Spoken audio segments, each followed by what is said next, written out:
नमस्कार दोस्तों, मैं हूं आपका दोस्त अभिमन्यु कुशवाहा और आप सुन रहे हैं कहानी कल्याणी। लाइब्रेरी में कल्याणी और नीरज नीचे बिखरी किताबों पर गिरे हैं। नीरज जितने प्यार से कल्याणी को देख रहा है, कल्याणी उतना ही गुस्से से नीरज को। नीरज का फोन बजता है। स्क्रीन पर नंबर देखकर नीरज वहां से उठकर चला जाता है। कल्याणी अपने बुक्स उठाती है और बड़बड़ाते हुए कल्याणी से बाहर आ जाती है। मैंने आपसे कितनी बार कहा है कि मुझे फोन मत कीजिए, नीरज ने फोन पर किसी से कहा। आज शाम को मेरा वकील कुछ पेपर्स लेकर आ रहा है, उन पर तुम्हारे सिग्नेचर चाहिए। दूसरी तरफ से एक महिला की शांत आवाज उभरी। मैं किसी पेपर पर कोई साइन नहीं करूंगा जब तक आप अपनी जिद नहीं छोड़ती। मुझे कांटेक्ट मत करना, नीरज ने गुस्से में लेकिन धीमी आवाज में कहा। मैं तुम्हें पहले भी बता चुकी हूं कि अब हम साथ नहीं रह सकते। हमारे अलग होने में ही हमारी खुशी है, उधर से महिला ने फिर शांत लहजे में कहा।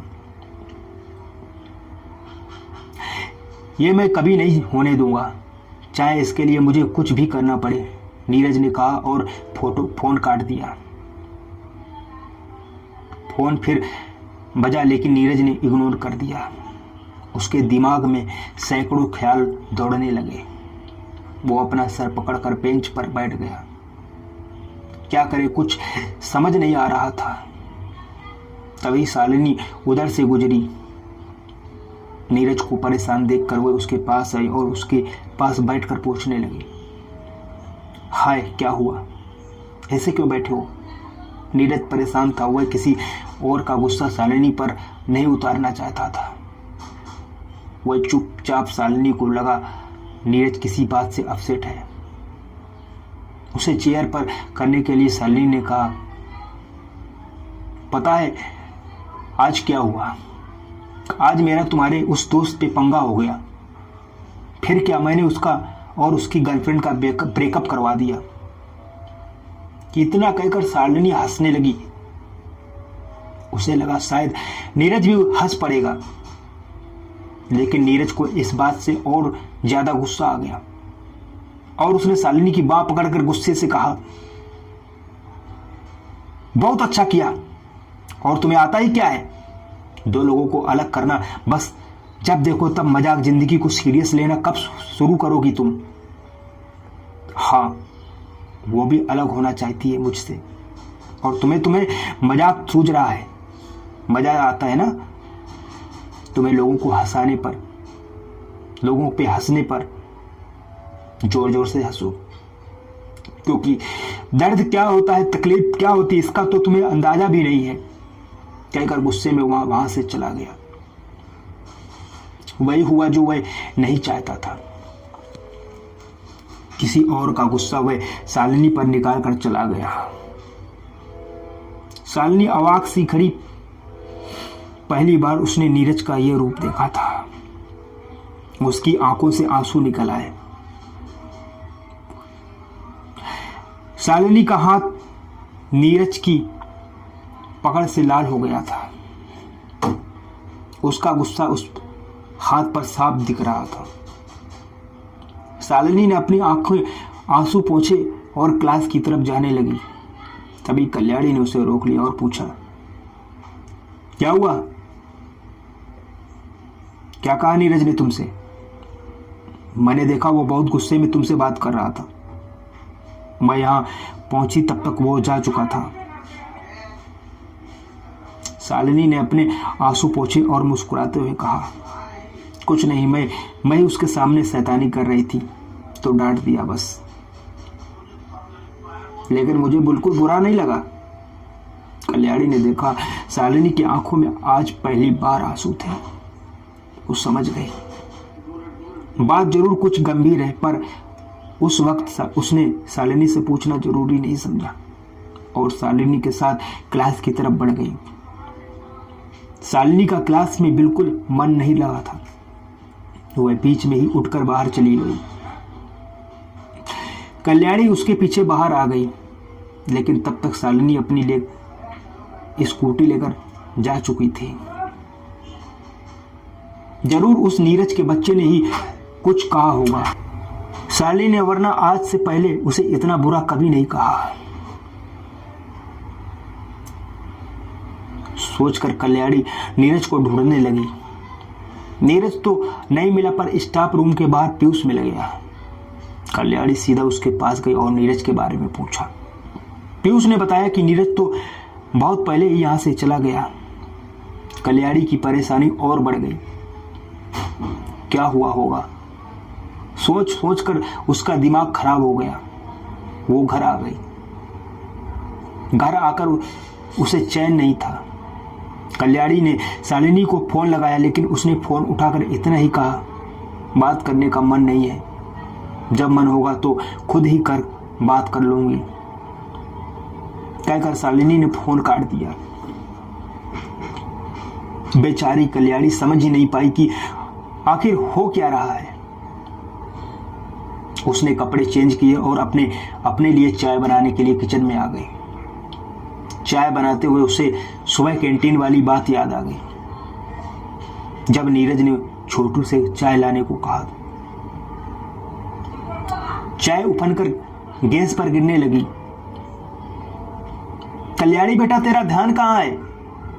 देख सारी चाय गिर गई, सीमा ने गैस बंद करते हुए कहा। कल्याणी ने देखा सारी चाय बह गई। उसने सीमा से कहा, सॉरी मॉम, मैं साफ कर देती हूं। तुम रहने दो, मैं कर दूंगी।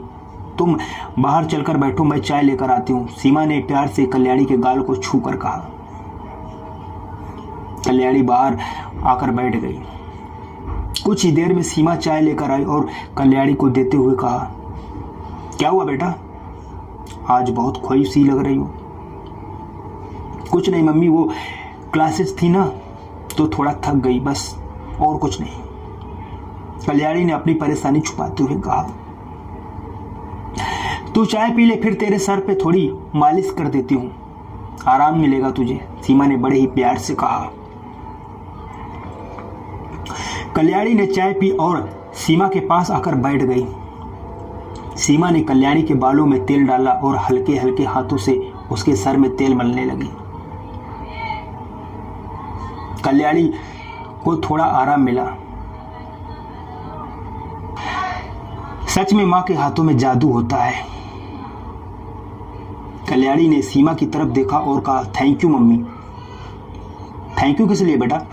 तुम्हें परेशान देखती हूं तो अच्छा नहीं लगता। तू मुझे हंसती मुस्कुराती अच्छी लगती है, सीमा ने कहा तो कल्याणी मुस्कुरा दी।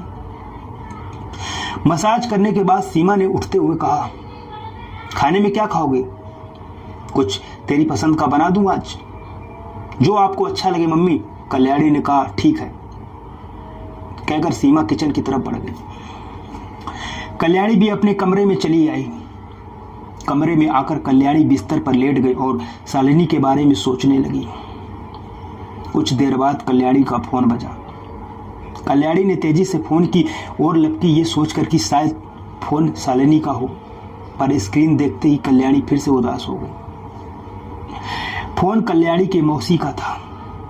उनसे बात करने के बाद कल्याणी ने फोन रखा और आकर स्टडी टेबल पर बैठ गई। किताब खोलकर पढ़ने की कोशिश करने लगी, लेकिन कल्याणी हर बार शालिनी का चेहरा उसकी आंखों के सामने आ रहा था। इतनी कम समय में शालिनी एक बहुत गहरा रिश्ता जुड़ चुका था उसका। कल्याणी ने किताब बंद कर दी और रफ नोटबुक उठा ली और उसमें मैथ के सवाल हल करने की कोशिश करने लगी। कल्याणी उठी और सामने रखे अपने बैग में पेन ढूंढने लगी। नहीं मिला तो बैग का सारा सामान उसने बेड पर उड़ेल दिया। बैग में पड़े सामान के साथ नीरज का वह लॉकेट भी आ गिरा। कल्याणी उसे उठाया और सोचने लगी, ये तो मैं उसे वापस करना ही भूल गई। कल कॉलेज जाऊंगी तो लौटा दूंगी। मुझे आज लाइब्रेरी में उससे इस तरह बात नहीं करनी चाहिए थी। उसने मुझे डांट खाने से बचाया और मैंने उसे ही बात सुना दी। पर क्या करूं? उसे देखते ही एक अजीब सी बेचैनी महसूस होने लगती है। जब वो सामने होता है तो मुझे कुछ समझ नहीं आता, शब्द अपने आप मुंह से निकल आते हैं। पर आज उसने शालिनी पर गुस्सा क्यों किया? शायद मेरा गुस्सा उसने शालिनी पर उतार दिया होगा। कल्याणी उस लॉकेट को हाथ में पकड़े अपने ख्यालों में उलझ गई। बसंत नगर सी ब्लॉक, नीरज का घर। डैड चाय पिएंगे?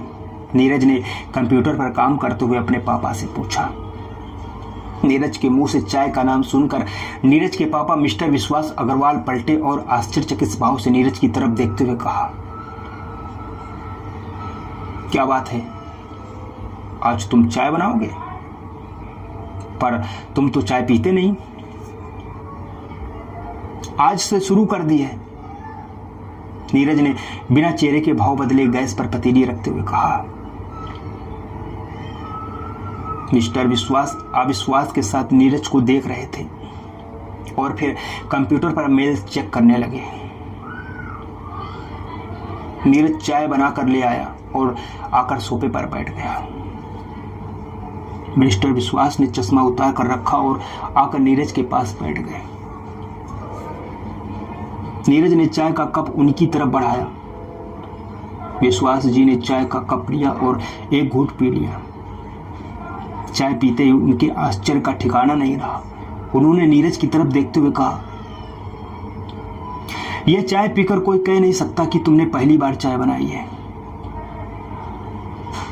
नीरज ने कुछ नहीं कहा, बस मुस्कुरा दिया। उसने दोनों हाथों से कप उठाया और हाथों में कप को थाम कर हुए चाय पीने लगा। विश्वास जी ने देखा तो कहने लगे, ये आज कप ऐसे क्यों पकड़ा है? इससे कप और हाथ के बीच कोई फासला नहीं रहता, नीरज ने चाय पीते हुए कहा। नीरज, आजकल तुम में बहुत बदलाव देख रहा हूं, इस बदलाव की वजह क्या है? विश्वास जी ने मुस्कुराते हुए कहा, बस ऐसे ही पापा, जिंदगी को अपने तरीके से जीना सीख रहा हूं। नीरज ने विश्वास जी की तरफ देखते हुए कहा, कॉलेज कैसा चल रहा है? मैंने तुम्हारे लिए वहां प्रिंसिपल से मिस्टर ब्रिजमोहन से बात कर ली है। तुम मिले थे उनसे? विश्वास जी ने चाय खत्म करके कप चाय रखते हुए कहा। हाँ, मिला था। इसी महीने की 30 तारीख को फंक्शन है, उसका काम मैं ही देख रहा हूं। आप आएंगे? नीरज ने कहा। वक्त मिला तो जरूर। अभी बातें बहुत कर ली, रमन से कहकर खाना बनवा देता हूं, विश्वास जी ने उठते हुए कहा। रमन को मैंने आज छुट्टी दी है, नीरज ने विश्वास जी की तरफ देखते हुए कहा। इट्स ओके,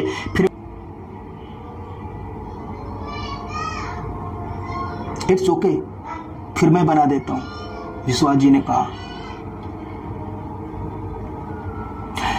आज खाना मैं बनाऊंगा, नीरज ने उठते हुए कहा। विश्वास जी को यकीन नहीं हो रहा था।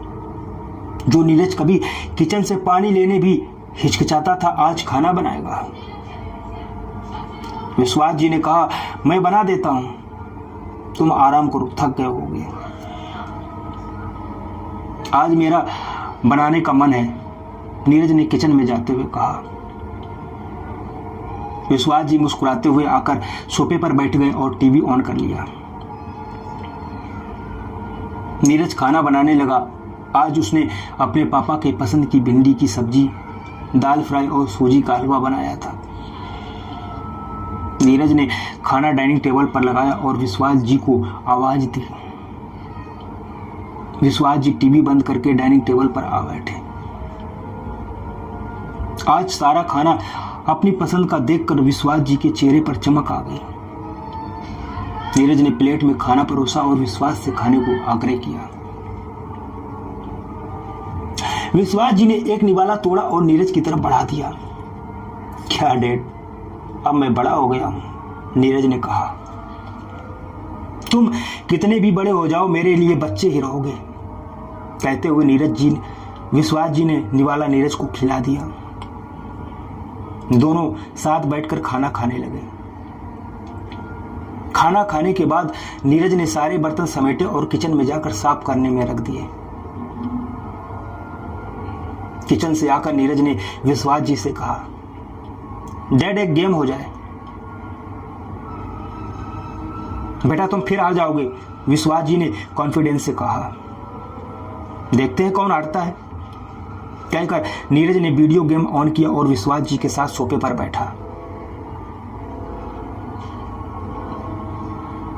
दोनों मिलकर बाइक राइडिंग गेम खेलने लगे। नीरज के साथ खेलते हुए विश्वास जी बच्चे बन गए। जब भी वो जीतने वाले होते खुशी से उछल पड़ते। नीरज ने देखा तो जानबूझकर हार गया। विश्वास जी ने नीरज की तरफ हाई फाई करते हुए कहा, देखा मैंने कहा था ना फिर से हार जाओगे। नीरज ने कहा, आपको खुश देखने के लिए मुझे 100 बार हारना मंजूर है। विश्वास जी ने कुछ नहीं कहा, बस नीरज को गले लगा लिया। नीरज बच्चे की तरह उनके सीने से लगा रहा। वैसे आज ये इतना सब किस लिए? विश्वास जी ने नीरज के बालों में अपनी उंगलियां फिराते हुए कहा, यह बताने के लिए कि आप ही मेरे फर्स्ट प्रायोरिटी हो, वो नहीं जो मुझे अपने से दूर रखना चाहती है। नीरज ने गुस्से और नफरत से कहा, अपने अंदर इतनी नफरत मत रखो नीरज, ये नफरत तुम्हें कभी खुश नहीं रहने देगी। विश्वास जी ने कहा,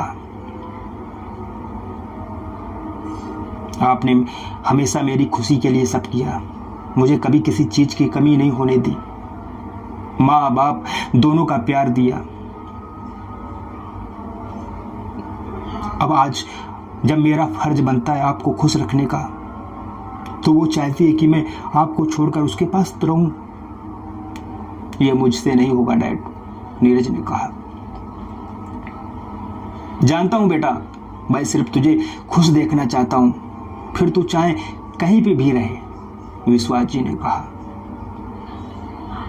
और मैं सिर्फ आपको खुश रखना चाहता हूं, और आपका क्या, आप मेरे बिना रह पाएंगे, नीरज ने कहा। विश्वास जी की आंखें नम हो गईं। नीरज ने कहा, डैड मुझे आपकी जरूरत है, आप हो तो मुझे कुछ नहीं चाहिए, मैं इतने में ही खुश हूं। नीरज की आंखों में अपने लिए प्यार और यकीन देखकर विश्वास जी को लगा कि दुनिया की सबसे बेमिसलित कीमत चीज उनके पास है। अब आप सोने जाइए, सुबह जल्दी उठना है, नीरज ने उठते हुए कहा। जल्दी क्यों? विश्वास जी ने कहा। भूल गए, सुबह जॉगिंग पर जाना है, 5 o'clock, तैयार रहना, नीरज ने कहा। नो प्लीज, विश्वास जी ने कहा। यस, नीरज ने कहा और अपने कमरे में चला गया। विश्वास जी घर में बनी भगवान की मूर्ति के सामने हाथ जोड़कर कहा, इसे हमेशा खुश रखना भगवान, इसकी जिंदगी में कोई ऐसी लड़की भेजना जो इसकी नफरत को कम करके इसके लिए दिल में प्यार जगा सके। विश्वास जी अपने कमरे की तरफ बढ़ गए।